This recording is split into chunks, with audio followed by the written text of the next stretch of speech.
Hello. Yes sir. Hello. इसके ये वाला क्वेश्चन नहीं हुआ था ना? हाँ। तो इसके बाद सॉल्व करने का ट्राई करो। देखो 4/3 पाई आर के ऊपर आएगा वॉल्यूम ऑफ ड्रॉप। स्फीयर है ना? एरिया ऑफ द फिल्म, यानी फिल्म तो ऐसे सर्कल में हो गया 2D में, और जो स्फीयर यस हो गया सर। वो 3D में हो गया, है ना? तो ये फॉर्मूला तुम्हारे बुक में भी होगा, एनसीईआरटी वाले में, ये डायमीटर निकालने के लिए volume of the film by area of the film देखना। तो उसे उसी से लिखा है मैंने। तो इसमें देखो पाई और पाई तो कैंसिल हो गया, है ना? यस अब सर। क्या 4/3 r³ बाई r² है ना? आर तुम्हें कितना दिया है? 0.28 mm, मिलीमीटर दिया है ना? हम्म। हाँ। पहले हमें मिलीमीटर को मीटर में कन्वर्ट करना पड़ेगा, है ना?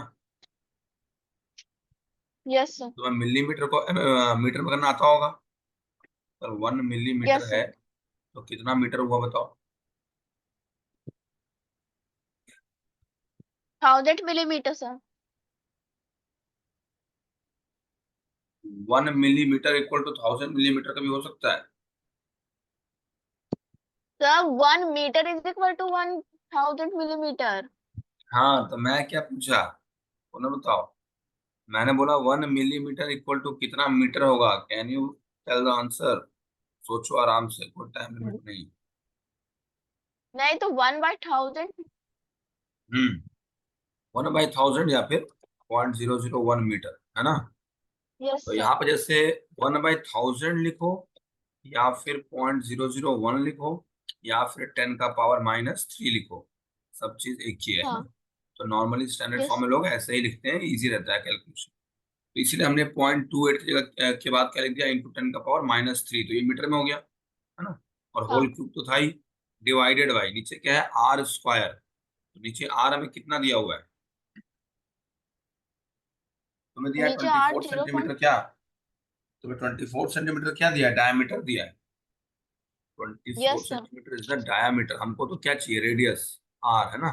24/2, यस एक सर। तो 12 हो गया, लेकिन 12 क्या हुआ? 12 हुआ सेंटीमीटर। रेडियस। हाँ। सेंटीमीटर को अगर मीटर में करेंगे तो कितना हो जाएगा? 1/100। 12/100, है ना? तो मतलब ये कितना हो यस गया? सर। 0.12। वही हमने 0.2 यहाँ लिख दिया और इसका स्क्वायर हो गया, है ना? अब इसको ट्राई करो, तुम हम्म। सॉल्व कर सकते हो कि नहीं, देखते हैं।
और नहीं तो सुनो, अभी अप्रोक्स निकाल लो।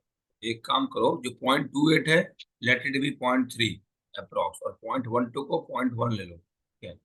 इसका स्क्वायर हो जाएगा, इसका क्यूब हो जाएगा, और 10⁻³ का क्यूब हो जाएगा। ऐसे निकालो, जल्दी हो जाएगा, तो फिर टाइम लगे, बाद में करना फिर वैसे। इसका देखो कितना आ रहा है।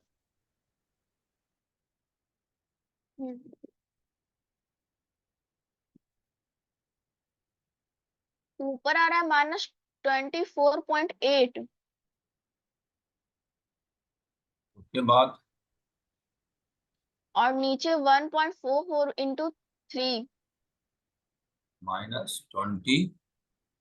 फोर -24.8 ये पॉइंट बोला ना? हाँ। डिवाइडेड बाय नीचे नीचे 1.44 × 3। 0.4 इंटू 3, ठीक है? और कुछ? ये 4/3 जो था उससे मल्टीप्लाई कर दिया, 4 इंटू कर दिया क्या ऊपर? हाँ हाँ हाँ। अच्छा ठीक है, तो और भी कुछ बचा? नहीं, अब और कुछ नहीं बचा। और ये 10 का पावर -3 का क्यूब तुम्हारा अपने आप इसमें हो गया एडजस्ट। एक और है ना हाँ, ये इसी 10 के का साथ। पावर -3। हाँ, तो वो 10 का पावर -9 होगा ना। हाँ, तो उसको एडजस्ट कर दिया, ठीक है मैं देख लेता हूँ एक बार करके। 4/3 0.027 इंटू 10 का पावर -9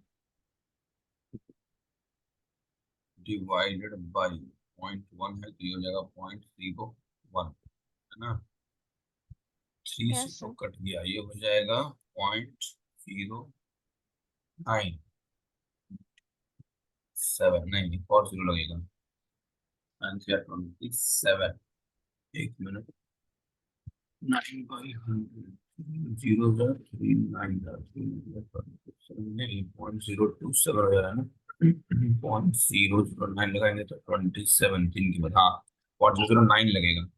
और क्या बच गया नीचे, तो 1 ही ले सकते हैं, 1/100 है नीचे, मतलब ऊपर हो जाएगा इंटू 100, और ये कट जाएगा, यस है सर। ना। ओके, अब ऊपर क्या हो गया, 9×4 = 36, और 2 जीरो, 9/1 से क्या हो गया 1000, यानी कि हम्म। 36/1000 यानी 0.036 into 10 to the yes. Power, यहाँ पर तो है एक तरह से 2 और वहां है -9, 2 -9 कितना हो जाता है -7। 2 - 7 हो जाएगा। आ गया ना, तो ये तुमको ये प्रैक्टिस करना पड़ेगा। 0.036 इंटू 10 का पावर -7, ठीक है। क्या मीटर, केजी, लीटर क्या आएगा? ये ये तो नहीं पता चल रहा। क्यों, हम लोग क्या निकाले, जो हम लोग फॉर्मूला शुरू किए थे दैट वाज डायामीटर ना। साइज ऑफ द मॉलिक्यूल था सर। हाँ, तो साइज ऑफ द मॉलिक्यूल ही निकालने के लिए डायमीटर निकाला जाता है, तुम्हारे बुक में भी फॉर्मूला लिखा होगा, तो देखना जब भी यस इस टाइप के सर। क्वेश्चंस आएंगे तो यही फॉर्मूला हमें अप्लाई करना है। और डायमीटर निकालना होता है, उसका ही मीनिंग हो गया साइज ऑफ द मॉलिक्यूल। अगर तुम्हें डायमीटर पता है तो तुम समझ सकते हो कि कितना बड़ा होगा, है ना, इसीलिए डायमीटर हम्म। निकाला जाता है उसको साइज के लिए, तो और साइज कैसे बताएंगे। तो जो भी हमारा आंसर आएगा डायमीटर निकाला है तो क्या हो जाएगा, मीटर। हम्म। हमने सब कुछ मीटर में कन्वर्ट किया था, तो हमारा आंसर मीटर में ही आएगा, मीटर ठीक में। है। हाँ, तो इसको फिर ट्राई करना। और सब बन गया था ना। हाँ ओके ठीक है, मैं इसको क्लियर करता हूँ, स्क्रीनशॉट लेना है तो ले लो। और अब इसका कुछ हाँ। डेफिनेशंस लिखते हैं, ठीक है। डेफिनेशंस के लिए बोल ठीक रही है। थी ना, डेफिनेशंस लिख लो।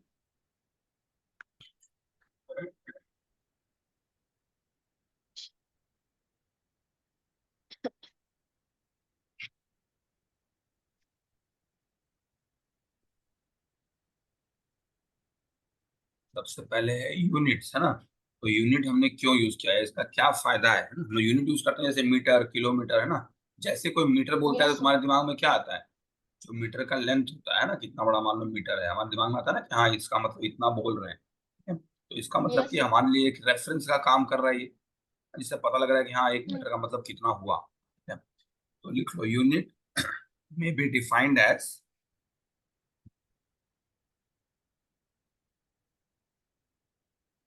unit may be defined as a certain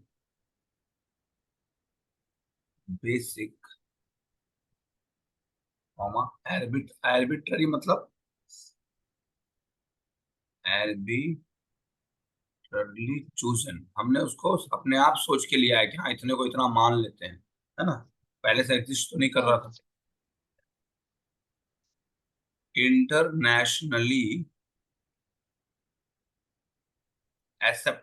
internationally accepted यानी all over the world valid है ये। मतलब हर किसी ने उसको एक्सेप्ट किया कि ठीक है 1 मीटर इतना कहते हो तो हम सब इतना ही मानेंगे, है ना। Internationally yes sir. Accepted reference, एक तरह का रेफरेंस है ना, reference standard for measuring, measure करने के लिए, for measuring any physical quantity, चाहे उसका हम वेट देखेंगे या उसका लेंथ देखेंगे या देखेंगे टाइम कितना ले रहा है, ये सब क्या है, फिजिकली हो रहा है, दिख रहा है, हम विजुलाइज कर सकते हैं, है ना। तो यूनिट का डेफिनेशन क्या यस लिख सकते हैं, यूनिट में be defined as a certain basic arbitrarily chosen internationally accepted reference standard, एक स्टैंडर्ड सेट किया हुआ है for measuring any physical quantity, ठीक है। क्वांटिटी। इसको तो नहीं बोलोगे, समझ गए ना। तो यस सर। और इसमें दो टाइप के होते हैं, एक होता है फंडामेंटल यूनिट्स, फंडामेंटल। हाँ, यस सर। और ड्राइव्ड क्वांटिटी। डेराइव्ड, है ना, डेराइव मतलब उसी से डेराइव किया गया है, fundamental units and derived units, ठीक है। तो इनमें क्या अंतर है बताओ। फंडामेंटल यूनिट्स मतलब जो बेस यूनिट है, हमारा जो बेस है वो उसको मेजर करने के लिए यूज किया जैसे जाता है। एग्जाम्पल, एग्जाम्पल में लेंथ, मास, हाँ लेंथ मास सब हुआ ना, और इसमें तीन ये सब टाइप के किसी पर सिम, डिपेंड नहीं है। हाँ डिपेंड नहीं है, तो इसमें तीन टाइप के भी आते हैं। फंडामेंटल में क्या क्या हो जाएगा,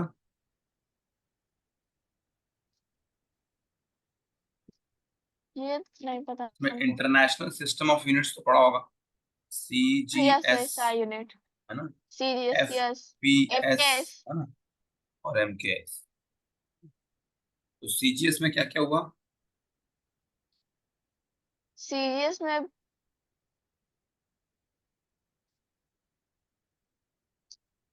सी for centimetre, G S for sir, और ग्राम, फिर वेट है जो उसको ग्राम और टाइम सेकंड। हाँ एफ पी एस में क्या हो गया, एफ इज फॉर फुट इसमें में लेंथ देखेंगे, के लिए फुट, और पी वेट के लिए पाउंड, और टाइम के लिए सेकंड। एम के एस, इसमें लेंथ के लिए मीटर, और वेट के लिए किलोग्राम, और टाइम के लिए सेकंड। है ना। तो हम लोग आपके यूज कौन सा कर रहे हैं लेटेस्ट, जो सभी लोग यूज करते हैं, जो एक्सेप्टेड है, एस आई यूनिट, है ना, अभी। जो हम लोग लेके चलते हैं। Yes sir. वो एस आई यूनिट कौन सा हो गया, ये वाला हो गया, हाँ। है ना, एस आई यूनिट, ठीक है, मतलब एक तरह से स्टैंडर्ड फॉर इंटरनेशनल है, मेरे ख्याल इंटरनेशनल ऐसा कुछ नाम है इसका, स्टैंडर्ड फॉर इंटरनेशनल मेजरमेंट समझ लो, ठीक है। तो एस आई हो गया, स्टैंडर्ड ऑफ इंटरनेशनल है, इंडियन नहीं, ठीक है। हम्म। अब इसी से डिराइव किया गया है बाकी, जैसे कि सेंटीमीटर पर सेकंड लिख दिया मैंने, ठीक है, मीटर पर सेकंड स्क्वायर लिख दिए, ठीक है। तो ये सब क्या है, इसी से डिराइव करके आया है ना, इन्हीं को मिक्स करके बना रहे यस हैं ना सर। हम लोग, या केजी लिख हाँ। दिए हम लोग, है ना। तो केजी पर सेकंड स्क्वायर ही मान लो, कुछ भी लिख सकते हैं, तो उसमें अपना फॉर्मूला तो अपने आप सोच सकते हो कि इसमें क्या लगेगा। तो इस टाइप के जो भी डेराइव किए गए हैं, वो कहेंगे हम लोग derive, means derived units are the units that have been derived from the fundamental units, fundamental. है ना। Yes sir. और फंडामेंटल यूनिट्स क्या हो गया, they are the base quantities और बेस यूनिट्स, जो हम लेके रेफरेंस चलते हैं, है ना। यस तो सर। इसका और एग्जाम्पल अगर पूछेगा तो ऐसे दे ही सकते हो, डेराइव्ड यूनिट्स का, इसका लिख सकते हो ना, इसको लिखो नहीं ना, no sir. derived units are the units that are derived from the fundamentals, बस ना इतना है, ठीक है। Yes sir. तो इसको क्लियर कर दूं, हम्म। ओके। अब जैसे लेंथ का हमें पता है कि क्या होता है, मीटर, है ना। तो ऐसे ही यस सर। मास का हो गया केजी, टाइम का हो गया सेकंड, इलेक्ट्रिक करंट सेकंड। का क्या होता है, electric current ampere. Ampere, ampere sir. हाँ ठीक है। और टेम्परेचर का केल्विन। Kelvin, good. केल्विन और डिग्री सेल्सियस में क्या रिलेशन है,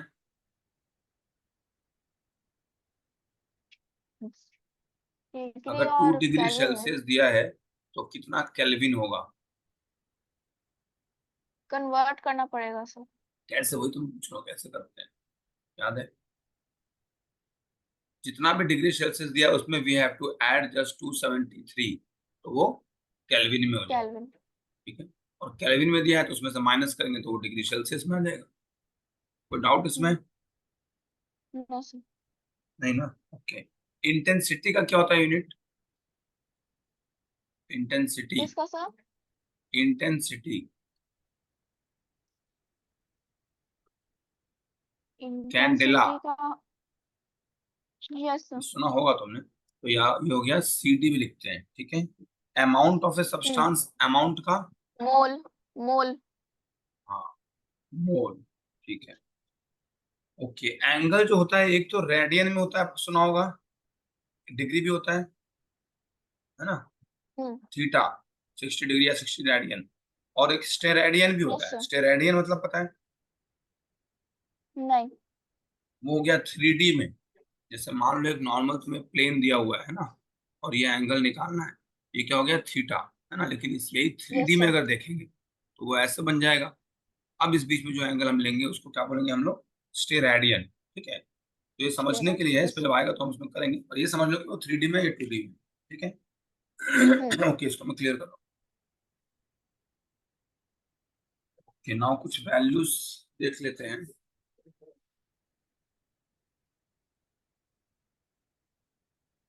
एक दिन में कितना सेकंड होता है निकाल सकती हूँ, वन डे में हाउ मेनी सेकेंड्स, ये तो कैलकुलेट कर सकते हो, हम्म। बताओ कैसे करेंगे।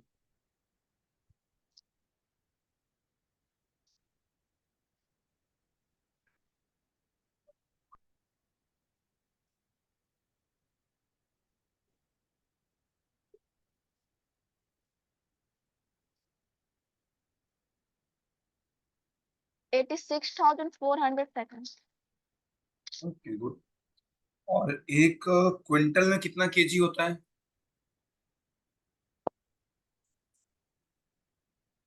100 की 1000?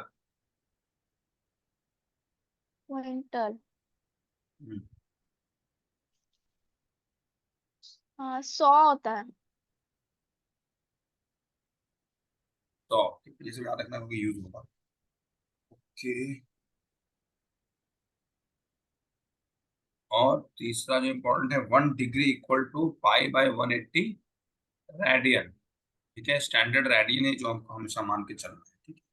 अगर डिग्री में यस जाए सर। तो कन्वर्ट करना पड़ेगा। ये भी ठीक है। पैरेलैक्स मेथड पढ़ा है, नहीं।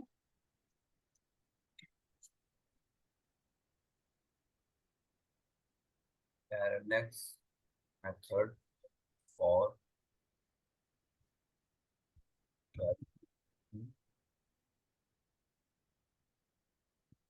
distance of an object, okay, at a point भी ले लो, at a point S,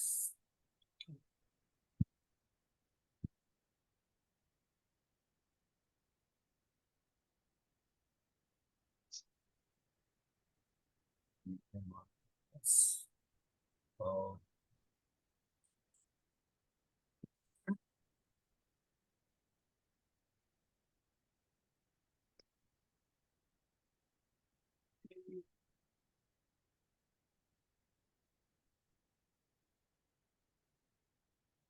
ये एंड B। तुमको मान लो S पे एक कोई सामान रखा है, ठीक है, बहुत दूर है तुमसे, और तुमको देखना है तुम्हारा यस उसका सर। डिस्टेंस कितना है, वो हमें कैलकुलेट करना है, ये D, ये मान लो D है, ठीक है। हम्म। तो तुमने क्या किया, 2 पॉइंट से उसको चेक किया, 2 पॉइंट से देखा, ठीक है। 2 पॉइंट से देखा तो हम्म। पहले तुम इस पॉइंट पे थी, उसके बाद इस पॉइंट पे गई, तो ये डिस्टेंस तो तुम्हें हाँ। पता है, इसको डी ले लो या फिर हम्म। बी ले लो, कोई बात नहीं। तो ये तुमने कैलकुलेट कर लिया, है ना। तो अगर हम्म। हमें डी निकालना है तो डी इज इक्वल टू होता है बी बाई थीटा, टू। ठीक है। Own shit. टू। थीटा, तो देखो तुम्हारे डायग्राम में यस सर। थीटा भी दिया हुआ है ना, तो अगर हम्म। कोई लार्ज डिस्टेंस है तो उसके लिए हम डायरेक्ट बी बाई, इसमें साइन थीटा कॉस का कुछ नहीं लेते हैं, क्योंकि हम मानते हैं कि बहुत, जैसे हम आंख ही जब बंद करते हैं एक तो दिखता है ना, एक आंख बंद करोगे तो आइटम का पोजिशन चेंज हो जाता है ना, तो हम्म। उसको हम क्या बोलते हैं, पैरेलैक्स एरर, है तो वही पेपर, हमें वो अलग अलग दिखता है। तो इसीलिए लोगों ने एक मेथड निकाला कि एक ही जगह से नहीं चेक करेंगे, 2 पॉइंट से हम चेक करेंगे, है ना। तो पैरेलैक्स मेथड हमने क्या किया, उसको 2 पॉइंट से चेक किया। तो अगर पूछेगा can you explain parallax method, तो इसमें हम क्या लिख सकते हैं, सोच के बताओ। So what is parallax method? Parallax method is the method for obtaining the distance of a tense. far object by measuring the distance by measuring it from two different points या two different locations, है ना। और फिर तुम्हें यहाँ पे formula लिखना पड़ेगा, where d is given by p by theta, where b is the distance between 2 points of observation, जहां से हमने ऑब्जर्व किया है ना। इसको लिख लोगे या मैं बताऊं? नहीं, लिख लेना। लिख लोगे है ना। ओके। अब जो डिस्टेंस हमने जहां से देखा, इसको क्या बोलते हैं? बी मैंने क्यों लिखा? इसको लिखते हैं बेसिस। इसको बोलते हैं हम बेसिस। ये क्या हो गया? The distance between 2 points of observation, उसको क्या बोलेंगे? बेसिस। ठीक है। ये जो थीटा बना, इसको क्या बोलेंगे? Parallax angle. ठीक है, ये हो गया पैरेलैक्स एंगल, या फिर इसी को हम बोलते हैं पैरालैक्टिक एंगल। तो इनमें से कोई भी टर्म पूछेगा तो तुम्हें आना चाहिए, है ना। इसमें कुछ अगर समझ गए, यस सर। ये फिगर्स बहुत जरूरी है एग्जाम्स में। अगर क्योंकि कितने टीचर होते हैं जो पढ़ते नहीं, टाइम ही नहीं है इतना, लेकिन जब वो फिगर देखते हैं तो समझ जाते हैं कि हाँ इसको ये सब आता है।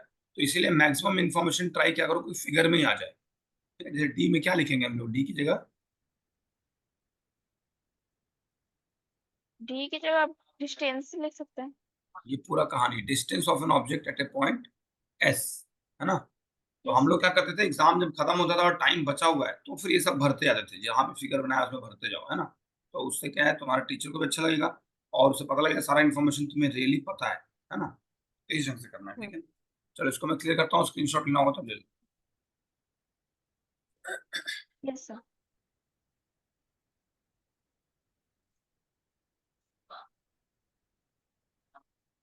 कैलकुलेट द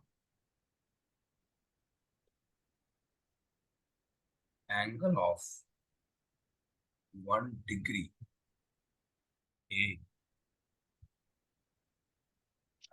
बी हो गया 1 मिनट एंड सी हो गया 1 सेकेंड। ठीक है, इन रेडियन। इसको रेडियन में निकालना है, तो क्या तुम निकाल सकती हो? हम उस फर्स्ट का मैंने ही निकाल सकते हैं। हाँ, तो उसमें क्या है, तो 1 मिनट में क्या हो गया? 1 मिनट इक्वल टू 60 डिग्री होता है। और 1 सेकेंड जो हो गया, 1 मिनट जो लिखा है ना। Okay, 1 minute. Yes sir.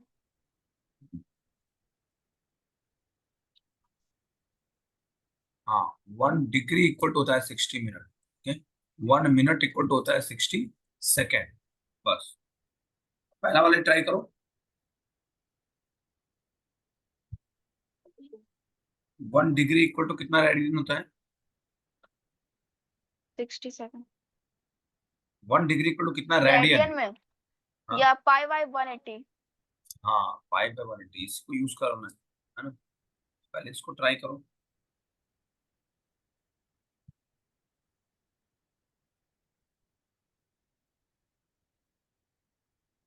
First वाले का आंसर तो यही हो जाएगा, सेम।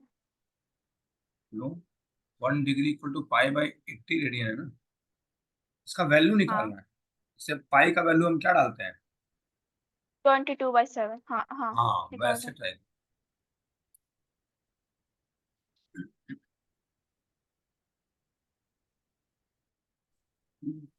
0.27 बस, ना रेडियन। उसके आगे बहुत बार रिपीट हो रहा है, इसलिए छोड़ दी।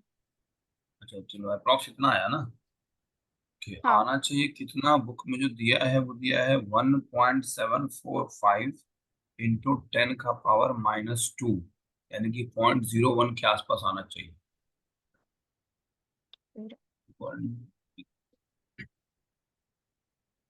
पाई/180। ठीक है, इसको फिर से खुद से ट्राई करना, आंसर तुम्हें बता दिया ना मैंने। हम्म। इसको बाद में कर लेना क्लास के बाद। ठीक है, बी वाला पार्ट क्या है इसमें हमें इसको एक बार ट्राई करो, फिर इसको मैं बता दूंगा क्या क्या है, फिर एक बार देख। लेकिन तुम्हारा पहला वाला अगर नहीं सही आया तो बाद में बताओ। ठीक है, मैं इसका भी आंसर लिख दे रहा हूँ, उसको फिर से खुद से करना बाद में। इसका आना चाहिए 2.9 इंटू 10⁻⁻4। ठीक है, और इसका आना चाहिए 4.85 इंटू 10⁻⁻6 सब रेडियन में। ठीक है, हम्म। कि इसका चाहो तो स्क्रीनशॉट ले लो। लिया हुआ। चलिए, तुम्हारे बुक में कुछ क्वेश्चंस है पैरेलैक्स वाले पे, ये सब करना खुद से। ठीक है, इसमें कुछ नहीं समझ में आएगा तो बताना। ये ड्रॉप वाला भी क्वेश्चन एनसीईआरटी के बुक में है। ठीक है, मैंने जो दिया हाँ, वही जरूरी नहीं है, पर इस टाइप के हैं, इसलिए मैंने दिया बस नहीं। था। बस वो क्वेश्चन है बट नंबर चेंज है सारा। हाँ, तो बस ये समझ लो कि मतलब जितना भी एनसीईआरटी में, वही तुम्हारे नीट के लिए भी इंपॉर्टेंट है। सारे कॉम्पिटिशन में वो सिलेबस बहुत जरूरी है। जो एनसीईआरटी में आ गया वो इंपॉर्टेंट क्वेश्चन हो गया, है ना। नाउ हम करते हैं accuracy, precision of instruments and errors in measurement. ये सब पढ़ा है। एक तो है एक्यूरेसी, है ना। एक्यूरेसी का मतलब क्या हुआ? कैन यू डिफाइन इट, या इसका मतलब समझ में आया एक्यूरेसी का? एक्यूरेसी मतलब correctly accurate. Extent of correctness बोल सकते हैं, है ना। तो accuracy is the measure or extent of correctness of any data। कहाँ एक्यूरेसी बहुत ज्यादा चाहिए? जैसे कि हम लोग सोना का हमको तौलना है, तो हम लोग ले जाके नहीं ना आलू वाले शॉप में जाएंगे, उसको तो सुनार के नहीं। पास ही तौला जा सकता है। वहाँ हवा का भी कुछ इफेक्ट नहीं, आज तो वैक्यूम वगैरह में रख के वो लोग करते हैं, है ना। तो एक्यूरेसी का हम्म। मतलब हो गया कितना एक्यूरेट तुम्हारा रिजल्ट आ रहा है। जैसे किसी ने बोल दिया कि हाँ इसका हम्म। वजन करीब 50 किलो के आसपास है, तो बोलेगा 48 या इस टाइप से, तो आसपास ले रहे हैं, तो उतना एक्यूरेट नहीं चाहिए। लेकिन जब तुम्हारा कहीं मान लो सिलेक्शन हो रहा है, तो उस टाइम वो ट्राई करेंगे बिल्कुल एक्यूरेट वेट देखने का। फिर नापेंगे हाइट कितना है, मैच हो रहा है कि नहीं, है ना, बहुत सारी चीजें। तो हमें देखना है कहाँ एक्यूरेसी बहुत ज्यादा चाहिए। तो सब्जी में तो कोई एक्यूरेसी ज्यादा नहीं चाहिए, अपने आप उसने तौला और दे दिया, है ना। तो एक्यूरेसी का यस मतलब सर। कितना उसका एक्सटेंट है करेक्टनेस का, कितना ज्यादा करेक्ट वैल्यू है। ठीक है। मान हम्म। लो कि एक्स आ रहा है और प्लस माइनस 10% चलता है मेरे लिए, मान लो चलो इतना ऊपर नीचे चलेगा, है ना। तो इसमें ना कुछ हम्म। परसेंटेज लिमिट्स टॉलरेंस भी होते हैं, क्योंकि कोई भी चीज एकदम परफेक्ट नहीं है। इस टाइप से एक्यूरेसी का मतलब समझ में आ गया, है ना। Yes sir. इसका ऐसी कहानी में एग्जांपल दे सकते हो अगर एग्जाम में टाइम रहता है तो। प्रेसिशन, प्रेसिशन भी वही हो गया, हाउ प्रेसाइज इट इज, मतलब जो एक्चुअल डाटा है उससे कितना पास। प्रेसिशन लिख लो, precision is yeah refers, precision refers to the extent of preciseness of any data। Precise मतलब कितना सटीक, या कितना एकदम उसके पास, है ना। तो ये एक्यूरेसी से हम्म। मिलता जुलता ही है, ज्यादा अंतर नहीं है। उसके बाद क्या है, errors in measurement. Errors in measurement का मतलब,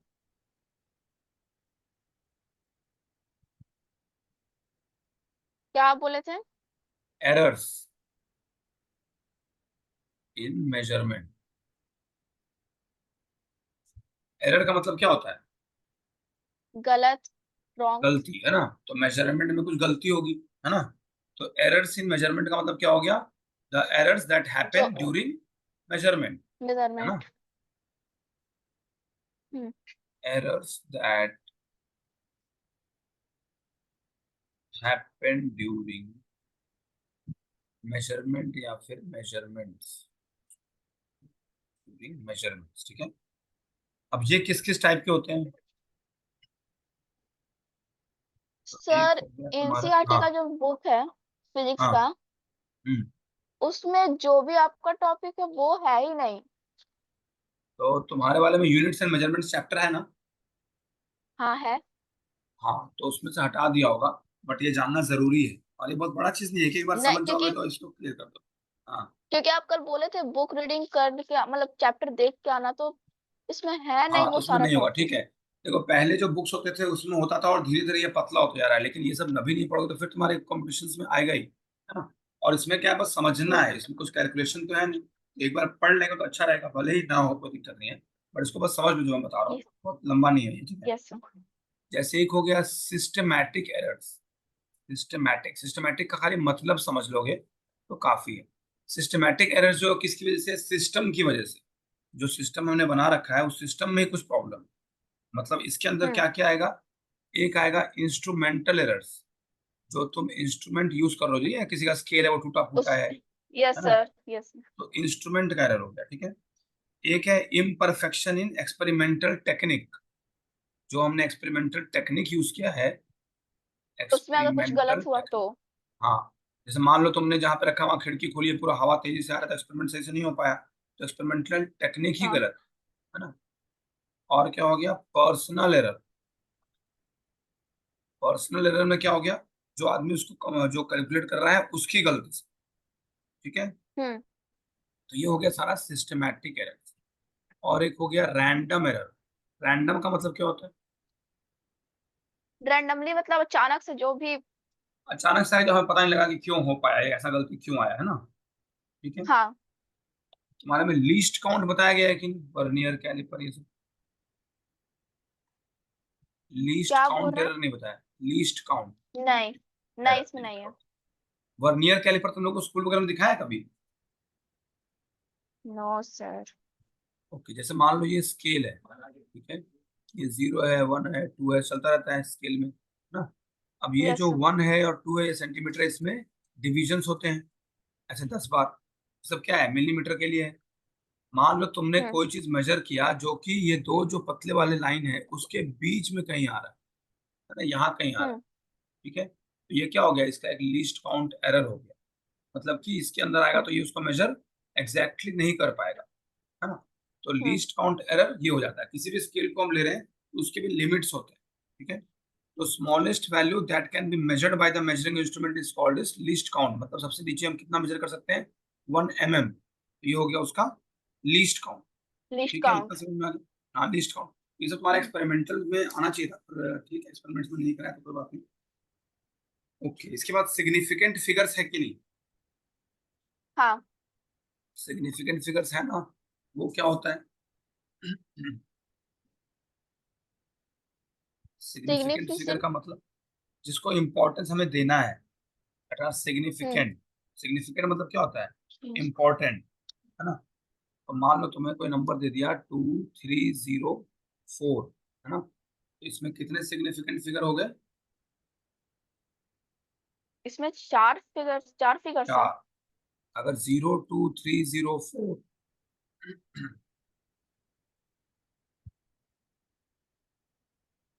अगर शुरू में 0 लिख दिया तो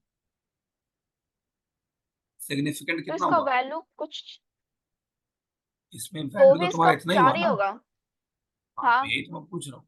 तो हमें देखना है कि उसको सिग्निफिकेंट क्यों मान रहे हैं ना, या फिर लास्ट में जो एरर्स आते हैं या लास्ट में जो हम अप्रोक्सीमेटली लेते हैं उसकी वजह से क्या फर्क पड़ता है। और स्टैंडर्ड फॉर्म में इसको क्या ले सकते हैं ये पता है, 2.3 × 10 का पावर, या 2304 × 10 का पावर, कितना लिख सकते हैं इसको, 4। 10 का पावर 4, ये हो जाएगा गलत। 10 का पावर 4 ओ, मतलब क्या हो गया, कितने जीरो हो गए, 40। 4 जीरो हो गया, मतलब ये कहाँ आ जाएगा ये वाला, 4 प्लेसेस राइट जाएगा, मतलब 4 के बाद एक और 0 लग जाएगा, ये वैल्यू चेंज हो गई ना। ऐसा नहीं कर सकते, हाँ। हम लोग को ऐसा करना है जिसमें वैल्यू भी सेम रहे, है ना। ओके, तो ये वाला कुछ क्वेश्चंस करेंगे, तो टाइम मेरा होने वाला है, लेकिन इसके बाद MLT वाला किया है, एम हाँ। एल एन टी, ये वाला किया है ना कैलकुलेशन। यस। ठीक है, इसका तो प्रैक्टिस है ऑलरेडी, हम्म। इसका मैं तुम्हें कुछ क्वेश्चंस दे सकता हूँ, मतलब MLT वाला। यस। ओके, तो मैं इसका फोटो तुम्हें व्हाट्सएप कर देता हूँ, ठीक है। और ये वाला और ये दोनों चैप्टर हम ये दोनों कब खत्म कर देंगे, उसके बाद क्या खत्म हम्म। करना है फिर इसके बाद इसमें पढ़ना है। आप ही डिसाइड कर लीजिए। तो ठीक है, कल के बाद फिर अगले का डिसाइड करते हैं। तो कल ट्राई करते हैं खत्म करने हम्म। का, एक बार पढ़ लेना MLT वाला बस, ठीक है। यस। ओके।